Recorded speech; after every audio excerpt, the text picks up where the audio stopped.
Yung ating pong pagdalo, mga minamahal, ito po ay mabuti. Amen po ba?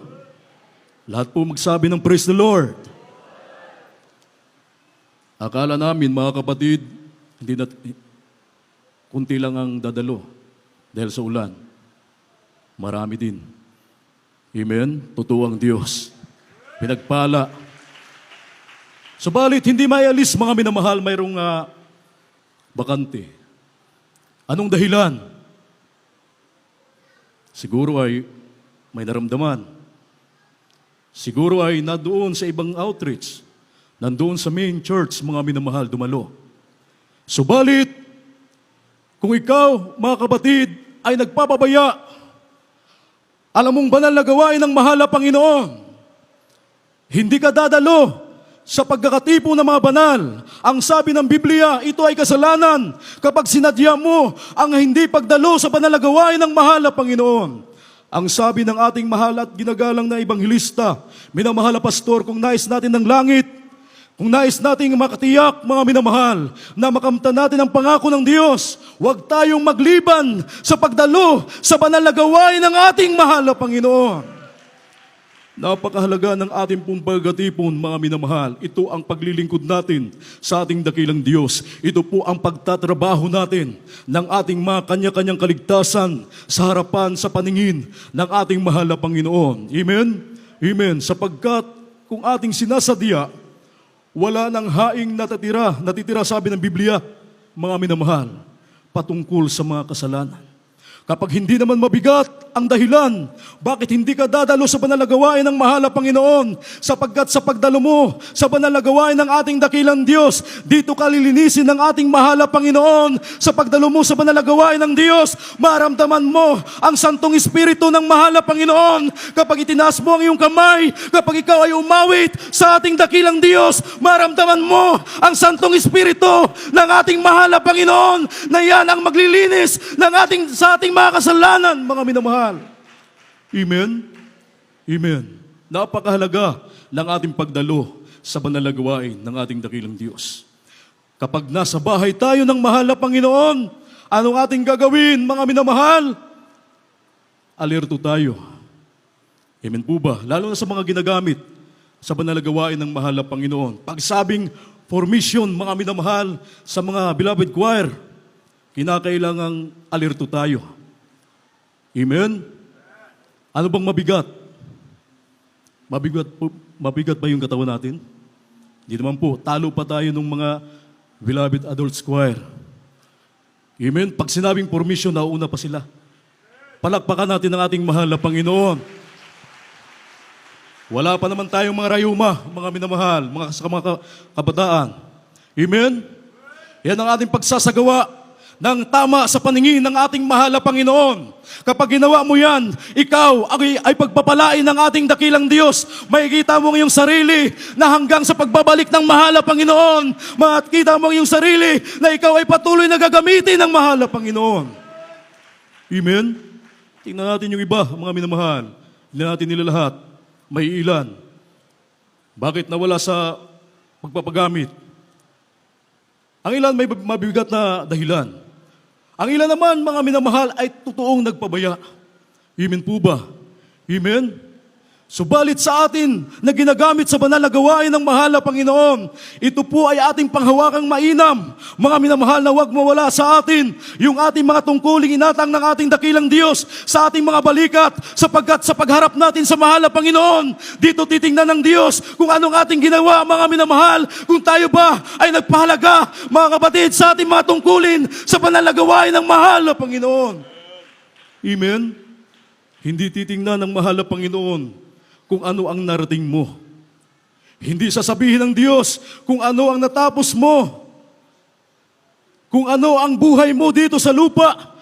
Ang titingnan ng mahal na Panginoon kung paano pinahalagahan ang tungkuling inatang sa iyo ng Diyos, kung paano pinahalagahan ang paglilingkod mo sa mahal na Panginoon, na kung saan umulan umaraw, narito ka palagi sa paglilingkod sa ating mahal na Panginoon. Yun po ang titingnan ng mahal na Panginoon. Amen?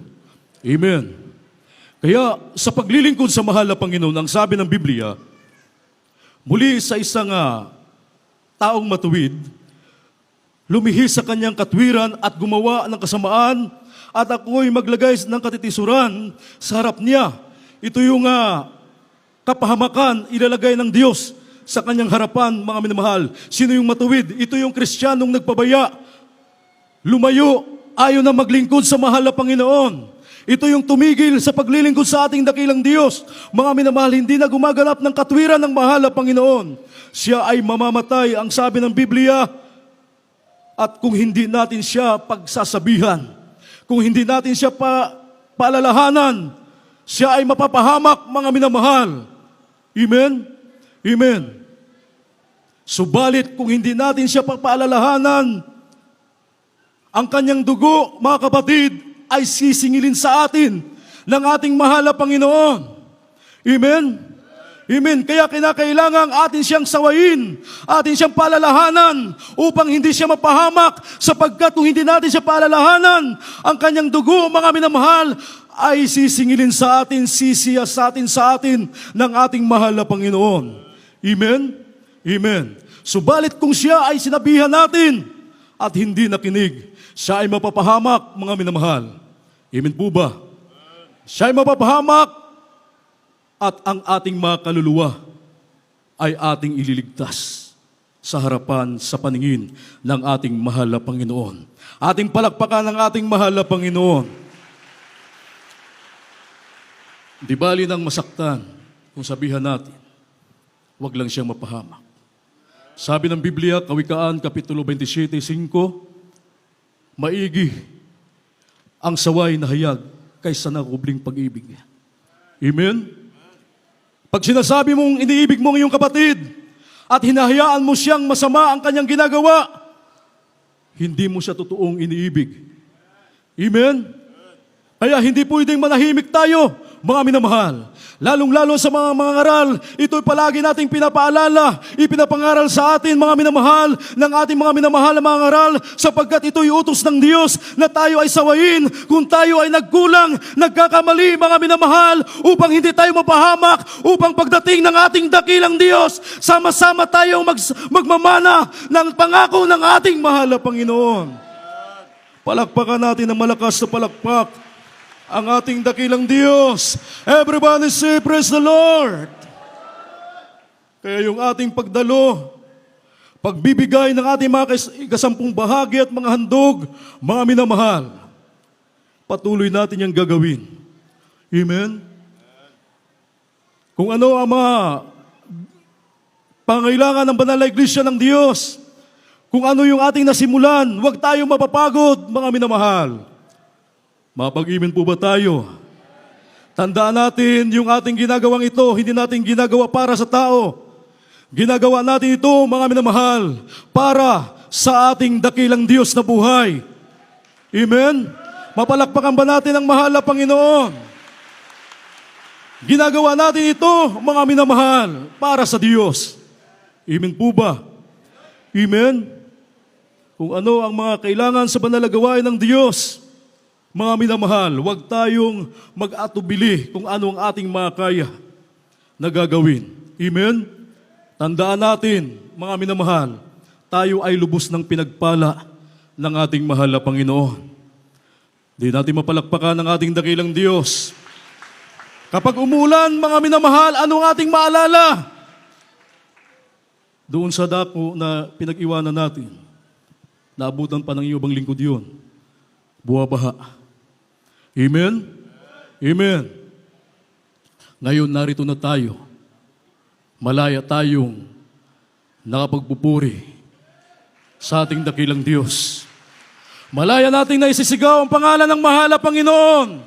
Malaya natin siyang mapapalakpakan ng malakas. Amen?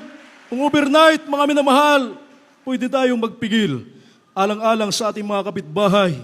Subalit kapag araw ng linggo, dumalo ka na rin, mga minamahal. Lubos-lubusin mo na ang pagdalo. Ibigay mo na ang narapat para sa ating dakilang Diyos. Amen? Amen. Lagi tayong active, mga minamahal. Nandito yung ating isip, nandito yung ating puso, mga kapatid, sa paglilingkod sa mahal na Panginoon upang hindi masayang yung ating pagdalo, mga minamahal, sapagkat tinitingnan ng mahal na Panginoon yung ating mga gawa sa harapan ng ating dakilang Diyos. Amen? Amen. Kaya ang sabi ng banal na kasulatan, dito tayo sa aklat ng Kolosas, Kapitulo 2:23, at Galacia 6:9. Dito po sa aklat ng Kolosas, Kapitulo 3, versikulo 23. At iyong ginagawa ay yung gawin ng buong puso, na gaya na sa Panginoon, hindi sa mga mata, hindi sa mga tao. Dito po sa Galacia, Kapitulo 6, versikulo 9. Huwag tayo mapagod sa paggawa ng mabuti, sapagkat sa kapanahunan, magsisipag-ani tayo, na hindi tayo magpapahimagod. Amen. Amen. Palakpakan natin ng malakas na palakpak ang ating dakilang Diyos. Everybody say, praise the Lord. Ang sabi rito, anumang inyong ginagawa ay inyong gawin ng buong puso na gaya ng sa Panginoon at hindi sa mga tao. Amen? Amen. Maliwanag, mga minamahal. Lahat ng ating ginagawang ito, kinakailangan iukol natin sa ating dakilang Diyos para sa mahal na Panginoon. Hindi pa kitang tao, mga minamahal. Amen? Amen. Kahit may nakita o wala, gagawa ka. Lalong-lalo na kung tayo, mga minamahal, ay may katungkulan sa panalagawain ng ating dakilang Diyos. Mayroon tayong kanya-kanyang gampanin sa harapan ng sa banal na gawain ng ating dakilang Diyos. Kinakailangan ito'y gampanan natin. May makakita o wala, gawin natin alang-alang sa ating dakilang Diyos. Amen? Na wag daw po tayong mga pagod sa paggawa ng mabuti, sapagkat sa panahunan ay magsipag-ani tayo kung hindi tayo manghihimagod. Amen? Aani tayo ng mabuti, mga minamahal. Dito sa talatang ating babasahin, mga minamahal, marapit na tayo magtapos. Isang hari, mga minamahal, nung dumating sa kanya, ang grabing pagsubok, ang sabi ng ating dakilang Diyos, ikaw ay mamamatay at hindi na mabubuhay. Ating basahin. Dito po sa Isaias 38, talatay 1 hanggang 5, ganito po ang pagkasulat. Nang mga araw na iyon, ay may sakit na ikamamatay si Ezekias na hari. At si Isaias na propeta na anak ni Amos ay naparoon sa kanya. At nagsabi sa kanya, ganito ang sabi ng Panginoon, ayusin mo ang iyong sambahayan sapagkat ikaw ay mamamatay at hindi mabubuhay. Nang magkagayoy, ipinihit ni Ezekias na hari ang kanyang mukha sa panig at nanalangin sa Panginoon at nagsabi, idinadalain ko sa iyo, O Panginoon, na iyong alalahanin kung paano ako'y lumakad sa harap mo sa katotohanan at may dalisay na puso at gumawa ng mabuti sa paningin. At si Ezekias na hari ay umiyak ng di kawasa. 4. Nang magkagayoy, dumating ang salita ng Panginoon kay Isaias na nagsasabi, ikaw ay yumaon at sabi mo kay Ezekias, ganito ang sabi ng Panginoon ng Diyos ni David na iyong magulang. Aking dininig ang iyong panalangin, aking nakita ang iyong mga luha, narito, aking idaragdag sa iyo ang mga karawan ng 15 taon. Amen. Amen. Palakpakan natin ng malakas na palakpak ang ating dakilang Diyos. Everybody say, praise the Lord. Dito, mga minamahal, at sa ating nabasa, ang sabi ng mahal na Panginoon sa pamagitan ng kanyang propeta kay Haring Ezekias, siya ay mamamatay at hindi na mabubuhay. Ang sabi rito, ng mga araw na yaon ay may sakit na ikamamatay si Ezekias. At si Isaias na propeta na anak ni Amos ay naparoon sa kanya at nagsabi sa kanya, ganito ang sabi ng Panginoon, ayusin mo ang iyong sangbahayan sapagkat ikaw ay mamamatay at hindi na mamubuhay. Dito, mga minamahal, nung marinig ito ni Haring Ezekias na siya ay mamamatay at hindi na mabubuhay, siya ay pumihit sa isang panig. Siya ay nanalangin sa mahal na Panginoon, mga minamahal. Ang panalangin niya, ang sabi niya rito, At nagsabi, idinadalangin ko sa iyo, O Panginoon, na iyong alalahanin kung paano ako'y lumakad sa harap mo sa katotohanan at may dalisay na puso at gumawa ng mabuti sa iyong paningin. At si Hezekias ay umiyak ng di kawasa. Amen? Ano makikita natin dito, mga minamahal? Sa pamagitan ng kanyang paglakad sa harapan ng mahal na Panginoon, siya ay gumawa ng mabuti sa lahat ng karawan ng kanyang buhay. Nung sinabi ng mahal na Panginoon, siya ay mamamatay at hindi na mabubuhay, mga minamahal, dumalangin siya sa mahal na Panginoon. At siya po, mga minamahal, kanyang ipinapaalala sa mahal na Panginoon. Ang sabi niya, kung paano siya lumakad sa harapan ng Diyos. Siya ay gumawa ng mabuti sa harapan ng mahal na Panginoon. At siya ay umiyak ng di kawasa. Amen? Amen. Yan ang kalagahan, mga minamahal, kapag tayo ay gumaganap. Hindi tayo tumigil. Hindi tayo tumalikod, mga minamahal. Patuloy tayo nga gumaganap, gumagawa ng mabuti sa harapan ng Diyos na ito ang tama sa paningin ng ating mahal na Panginoon. Gaya ni Haring Hezekias, mga minamahal, siya ay mamamatay na at hindi na mabubuhay. Katatalikod lang ng propeta ng Diyos, dumating kagad yung salita ng mahal na Panginoon sa propeta ng Diyos. Sabi ng mahal na Panginoon, sabihin mo kay Hezekias, siya aking nakita ang kanyang mga daing. Aking nakita ang kanyang pagluha. Amen? Ang dinagdag sa kanya ng mahal na Panginoon, 15 taon na buhay. Mapalakpakan ba natin ang ating dakilang Diyos?